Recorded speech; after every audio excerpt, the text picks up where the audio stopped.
Fala pessoal, hoje nós vamos falar sobre renda fixa, um dos investimentos mais comuns e mais seguros que existem, mas que muita gente ainda não entende como funciona. Nós vamos falar o que é a renda fixa, os riscos, quais as vantagens, os tipos de renda fixa e até mesmo quando que está rendendo hoje aí com a Selic a 15% ao ano. E uma novidade legal desse vídeo é que nós vamos deixar um link na descrição de uma provinha que vocês vão fazer para poderem aí testar o conhecimento de vocês desse vídeo. Vamos começar então com o que é a renda fixa. Pessoal, a renda fixa é um empréstimo. Você empresta dinheiro para alguém, pode ser o governo, o banco, uma empresa, e em troca você recebe um rendimento combinado no contrato. E o nome, pessoal, ele já é bem sugestivo. Ele mostra muito bem o que significa renda fixa. É uma renda que é fixa. É um valor que você sabe qual que é o rendimento. Diferente da renda variável, em que você compra uma ação, uma cripto, uma commodity, e ela pode valorizar ou desvalorizar. Na renda fixa, você já conhece as condições de retorno, você já observa lá no contrato tanto que esse dinheiro vai render. Então você já sabe qual que é o rendimento, por isso chamado de renda fixa. Pessoal, vamos então para os tipos de rentabilidade. A renda é fixa, mas ela tem tipos diferentes de rentabilidade. Por exemplo, temos a pré-fixada, a pós-fixada e a híbrida. Pré-fixada, você já sabe exatamente quando que vai render o dinheiro. Um exemplo que podemos ter, quando vemos investimento, está lá escrito que ele vai render 10% ao ano, 12% ao ano, 15% ao ano. Quando tem esse tipo de valor, ele está mostrando que ele vai render esse valor de maneira fixa. Então, se for um investimento de 2, 3, 4, 5 anos, cada ano vai render esse valor aqui. Esses dois azinhos significa ao ano. Então você já vai saber direitinho o tanto que vai render de maneira exata. E esse tipo de rentabilidade é a pré-fixada. A pós-fixada, pessoal, é atrelada a algum indexador que pode variar, como por exemplo a Selic ou o CDI. A Selic é a taxa de juros do nosso país e o CDI, pessoal, é uma taxa que os bancos emprestam valores entre si. Eles emprestam o dinheiro entre eles e aí cobram uma taxa de juros ali que é bem próxima à taxa Selic, é um pouquinho abaixo. Hoje, por exemplo, com a taxa de juros a 15% ao ano, o CDI costuma estar ali em 14,9%, ele costuma estar bem próximo ali da Selic. Então, quando vamos comprar um investimento, onde está escrito assim, 100% do CDI, 105% do CDI, quer dizer que ele vai ser 100% desses 14,9%. Então, hoje, um investimento de 100% do CDI é um investimento que vai render 14,9% ao ano. Um rendimento de 105, um investimento de 105% do CDI, ele vai render o 100% do CDI, que é 14,9, mais 5% de 14,9, vai dar ali 15,6 aproximadamente. Então esses investimentos pós-fixados, eles são uma renda fixa porque nós sabemos que ele vai render, mesmo que essa taxa pode ter uma pequena variação no ano. A taxa de juros, por exemplo, ela é definida pelo Copom, que se reúne 8 vezes ao ano. A cada 45 dias tem uma reunião do Copom e eles decidem ali se a taxa de juros vai continuar o mesmo valor, se ela vai abaixar ou se ela vai subir. Quando ela abaixa e quando ela sobe, geralmente ela é corrigida ali em 0,25 ou em 0,5. Então o valor é fixo porque ele é fixado ali no valor da taxa Selic ou no valor do CDI. E esse valor a gente vai observando durante o ano e ele altera muito pouco. Ele tem uma alteração durante o ano, ele é um pouco variável, mas ele altera pouco. E a gente pode saber quanto que vai render mais ou menos porque está fixada essas duas taxas aí, nesses dois indexadores aí. E temos também, pessoal, a híbrida, que é uma junção da pós-fixada com a pré-fixada. Nós temos como exemplo aqui um investimento onde a taxa é o IPCA mais 7% ao ano. IPCA, pessoal, é a nossa inflação, uma taxa que mostra a variação de preços de um conjunto de produtos e serviços, como alimentos, transporte, saúde e educação. Então, basicamente, a inflação é o valor que o nosso dinheiro ele perde, valor que as coisas ficam mais caras no mercado. Isso a gente chama de inflação. Então, a gente pode proteger o investimento, por exemplo, indexando ele ao valor da inflação e colocando uma taxa fixa junto, para esse rendimento render acima da inflação. E isso aqui vira um investimento de rentabilidade híbrida. Vamos para a parte agora dos tipos de investimento, pessoal. O primeiro que vemos aqui é o Tesouro Direto. O Tesouro Direto ele é um empréstimo ao governo federal. E no Tesouro Direto, pessoal, nós temos todos os tipos de investimento. Nós temos os pré-fixados, os pós-fixados e os híbridos. Eu até abri aqui para poder mostrar para vocês. Olha só, nós temos aqui a opção de investir na Selic, onde vai render a Selic mais 0,05 ao ano. Nós temos a opção aqui também de um vencimento mais longo da Selic, de valor de 0,105. ao ano, então vai somar a Selic, que é 15% mais isso. Nós temos também aqui os pré-fixados, aí vai render aqui, por exemplo, 13,27% ao ano, 13,85% ao ano, então eu sei que vai render exatamente esse valor ao ano. Temos também atrelado a inflação, onde vai render a inflação mais 7,79% ao ano, mais 7,5% ao ano. Então, eles são todos renda fixa, nós sabemos quanto que vai render. Apesar de que a inflação pode variar um pouco, eu sei que vai estar protegido da inflação, que é um indexador, e vai render mais um valor aqui fixado. Então, vamos voltar aqui. Os CDBs é um outro tipo de empréstimo. O CDB é um empréstimo a bancos. Então, quando você vai comprar um CDB, saiba que você está emprestando dinheiro para um banco. Esse banco então vai pegar o seu dinheiro, vai utilizar para emprestar outras pessoas, fazer as suas operações, ele vai lucrar com esse dinheiro e ele vai ali te devolver com juros. Então, quando você compra ali um CDB, você está fazendo um empréstimo a bancos. É interessante que os CDBs eles são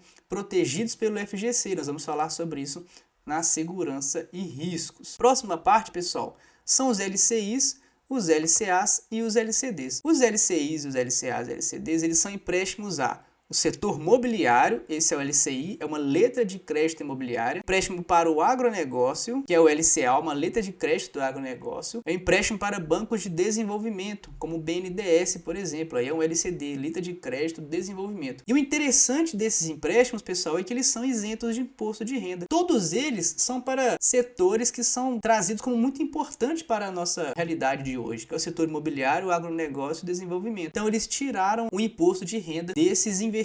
Então, eles muitas vezes eles têm um rendimento um pouco abaixo do CDB, um pouco abaixo do Tesouro Direto, mas eles têm uma vantagem, eles não precisam de pagar imposto de renda quando você vai retirar esse investimento. Temos também os CRIs e os CRAs, que são empréstimos ao setor imobiliário e ao setor de agronegócio também. Então, aqui é um certificado de recebível imobiliário e um certificado de recebível do agronegócio. Everton, mas qual que é a diferença então de pegar um empréstimo no setor imobiliário e do agronegócio, de CRI e CRA, para LCI e LCA? A diferença, pessoal, é que os CRIs e os CRAs não têm a proteção da FGC. Já os LCIs e LCAs, eles têm proteção da FGC. Outra coisa é que o CRI e CRA, eles exigem um investimento mínimo muito alto. Então, às vezes você vai achar na sua corretora aí ou no seu banco esses investimentos aí, vai ver que eles têm investimento mínimo de 10 mil, de 100 mil reais, 50 mil reais. Então, já não seria um investimento para iniciantes, seria um investimento aí para investidores qualificados. E muitos desses investimentos até solicitam que você comprove ser um investidor qualificado para você comprar. Então, assim, ele não serve para a gente por enquanto, pessoal, mas eu coloquei eles aqui para vocês saberem que também existe esse tipo de investimento. Pessoal, e o próximo tipo de renda fixa é o fundo de renda fixa. Pessoal, eu já vou começar particularmente dizendo que eu não acho muito vantajoso os fundos de renda fixa. Por quê? Porque os bancos eles vão pegar o seu dinheiro e investir numa renda fixa para você e eles vão te cobrar uma taxa por isso. E além disso, não tem a proteção do FGC. Então, o que eles vão fazer? Eles vão pegar o seu dinheiro, vão investir em CRIs, em CRAs, vão investir em LCI, em LCA, investir em CDB e depois eles vão te cobrar uma taxa por isso. Então acaba que ele vai comer o seu rendimento. Então, ao meu ver, não é muito vantajoso você investir em fundos de renda fixa. Mas se você não é uma pessoa que queira entender muito dos seus investimentos e quer só que alguém administre para você, então o banco pode fazer isso com você comprando aí um fundo de renda fixa. E temos também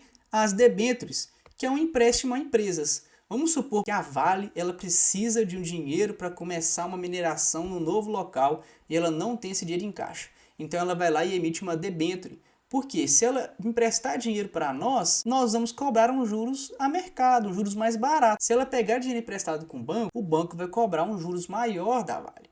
Então é melhor ele emitir uma debênture e pagar menos juros para a gente do que pagar juros altos para os bancos. Eles vêm assim. Então é vantajoso para as empresas. E aí um fato negativo é que não tem aí a proteção do fundo garantidor de crédito. Então, se a empresa por acaso quebrar, falir, ela não vai te pagar esse investimento que você foi. Você vai perder aí o seu dinheiro, porque ela não tem a proteção do FGC. Então, entramos agora, até para continuar essa questão do FGC, na segurança e nos riscos desses investimentos. Pessoal, o FGC, o Fundo Garantidor de Crédito, ele dá uma proteção de 250 mil reais por CPF por instituição. Ou seja, se você investir em títulos que tem a proteção do FGC, se esse banco que você emprestou dinheiro quebrar, falir, ou se a LCA que você comprou, a LCI que você comprou, as empresas das fazendas não conseguirem pagar os empréstimos delas, ela está protegida ali pelo FGC. Então, mesmo que eles quebrem, dê calote, não pague, você vai receber o seu investimento.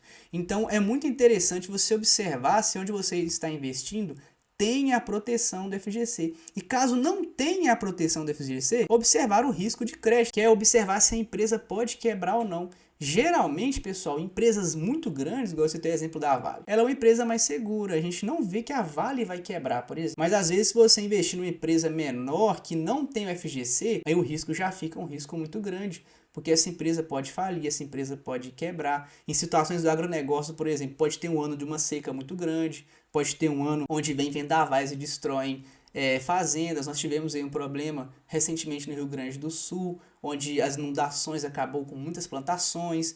Então, claro, é muito triste, mas isso tudo é risco de crédito. Essas fazendas podem começar a dar calote nos empréstimos que fizeram para manter ali a sua manutenção. E aí, se você comprou algum CRI, algum CRA, que emprestou aí para essas fazendas, eles deram calote, você perde ali o seu investimento, você perde o seu dinheiro. E um outro, pessoal, risco que tem é o risco de mercado, que é você vender ou retirar o seu investimento antes do prazo. Isso pode acontecer se você não tiver uma reserva de emergência, por exemplo. Vamos supor, por exemplo, pessoal, que eu investi num CDB de 5 anos, eu não tenho uma reserva de emergência, com 2 anos aconteceu um problema e eu tive que retirar esse dinheiro. Pode ser que eu perca dinheiro porque eu estou tirando antes do prazo de vencimento. Com as oscilações do mercado e com o não cumprimento do meu prazo, eu fiz um contrato onde eu afirmei ali que eu ia emprestar esse dinheiro por 5 anos. Então, ao descumprir esse contrato, pode ser aí que eu tome algum tipo de prejuízo. Então, a renda fixa, ela é muito segura, mas você tem que cumprir o contrato. Se você não cumpre, aí você tem um risco, que é o risco de mercado ali, vender antes do prazo de vencimento. Se você deixar até o vencimento, pessoal, então ali não tem problema nenhum. Então, por isso, por exemplo, que a reserva de emergência é tão importante de você ter ela antes de começar nesses investimentos, mesmo na renda fixa. E aí vamos agora para como escolher. Como então eu posso escolher o meu investimento? Pessoal, nós vamos definir prazos e objetivos. Por quê? Porque se eu quero investir para aposentar, ou eu quero investir para viajar, ou comprar um carro, eu preciso sentar, me organizar e com isso eu vou definir um prazo para cumprir esses objetivos. Uma aposentadoria, por exemplo, é um prazo de 20 anos, é um prazo de 30 anos, então eu posso comprar um investimento mais longo. Já uma viagem que eu quero fazer daqui 1, 2, 3 anos, é um prazo mais curto, então eu tenho que sentar e observar ali o meu objetivo para poder definir ali o objetivo, o prazo, tudo direitinho para comprar o melhor investimento possível. E aí eu vou chegar e dentro desse prazo eu vou escolher de acordo com o meu perfil qual o tipo de rendimento que eu vou querer. Se eu sou uma pessoa que quer ali uma previsibilidade, eu vou pegar investimento pré-fixado. Se eu sou uma pessoa ali que eu sei que eu posso acompanhar um pouquinho da variação do mercado, eu vou acompanhar ali a taxa de juros. Se eu sou uma pessoa que eu quero garantia de que vai render mais do que a inflação, eu vou comprar ali um investimento híbrido. Então, de acordo com o meu perfil, eu me conheço, eu sei o investimento que eu posso comprar, que eu posso dormir tranquilo, que eu posso descansar, que eu posso não ficar preocupado. Então, pensando nisso, eu posso escolher se eu vou querer um investimento que é pré, pós ou se é híbrido. E a partir disso, eu vou escolher a rentabilidade. Ah, Everton, olha só, eu vou chegar já pensando só em rentabilidade? Não, nós vamos definir um prazo, definir um objetivo. Com isso, nós vamos escolher o tipo de rendimento que nós vamos querer e a partir disso nós podemos então escolher a rentabilidade. Pessoal, fiz uma tabelinha aqui para servir de exemplo para podermos entender um pouco mais. Coloquei vários tipos de investimento de renda fixa aqui, todos eles a gente investiu R$1.000, que eu coloquei o valor bruto, o imposto de renda, a segurança que ele nos dá e o valor líquido aí no final se fôssemos retirar esse dinheiro com 1 ano. E aí o Tesouro Direto, ele vai ter 1.150 de valor bruto, o CDB de 100% CDI vai ter 1.149, o CDB de 110% do CDI vai ter 1.165, um LCA ou LCI de 90% do CDI vai ter 1.135, um pouco abaixo dos outros. Um CDB IPCA mais 7,78% ao ano vai render 1.122,80. Considerando, pessoal, a inflação aí vai estar em 4,5% ao ano. Se você acredita que vai estar um valor maior, é só calcular aí com esse outro valor. Esses investimentos que são retirados depois de um ano, eles têm um imposto de renda aí de 17,5%, menos, vocês vão perceber aqui, LCI e LCA. Os investimentos de LCI e LCA, pessoal, eles são isentos de imposto de renda. Eles não precisam de pagar imposto de renda. Então, às vezes, eles vão render até um pouco abaixo, como vimos aqui, 90% do CDI. Parece que eles rendem muito menos. E, na verdade, de fato, eles rendem menos, ó. 1.135 contra um que é 1.149, 1.150, 1.165. Eles estão rendendo um pouco abaixo. Só que a vantagem deles é que eles não pagam imposto de renda. E aí, quando vamos ver aí o valor líquido no final, isso faz muita diferença. O Tesouro Selic ele é segurado pelo governo federal, como vimos outras vezes, e os CDBs eles são segurados aí pelo Fundo Garantidor de Crédito. Todos esses aqui estão seguros, LCI e LCA também tem essa segurança. E valor líquido no final, pessoal, olha só, do Tesouro Selic depois de um ano, 1.123,75, do CDB 100% CDI, 1.122,93, um valor bem próximo, a diferença de centavos, um de 110% do CDI, 1.136,13, ou seja, quanto mais porcentagem do CDI você conseguir no investimento aí, mais ele vai render, mas como eu disse, devemos ter cuidado com todos aqueles outros itens. Tem um valor mínimo para investir, tem um prazo para se cumprir, então devemos sempre estar atentos aí em qual investimento compramos. O LCI e LCA, ele vai dar 1.135. Olha só, ele vai chegar bem próximo de investimento de 110% do CDI. Ele vai estar rendendo aí mais do que um de 100% do CDI e mais do que o Tesouro Selic. Por quê? Porque ele não vai pagar imposto de renda, por ser isento de imposto de renda. E temos também o CDB aí, IPCA mais 7,78%, que tirando imposto de renda, vai dar 1.101,31. Então, pessoal, temos aqui um exemplo aqui de alguns investimentos. E aí, o que você vai fazer? Você vai abrir a sua planilha aí da sua corretora ou do seu banco digital, Banco Inter, Nubank, PicPay, Mercado Pago, todos esses bancos aí, Itaú, Bradesco, Santander, todos esses bancos têm abas de investimento. Você vai abrir lá a aba de investimento do seu banco, você vai em renda fixa e você vai dar uma olhada nesses investimentos e ver aí as porcentagens de rendimento, você vai ver os prazos, os investimentos mínimos, você vai observar aí os investimentos e estudar. E se vocês verem um que encaixa no perfil de vocês, eu indico vocês a investirem, para vocês começarem aí a construir o investimento de vocês de maneira saudável, de maneira tranquila.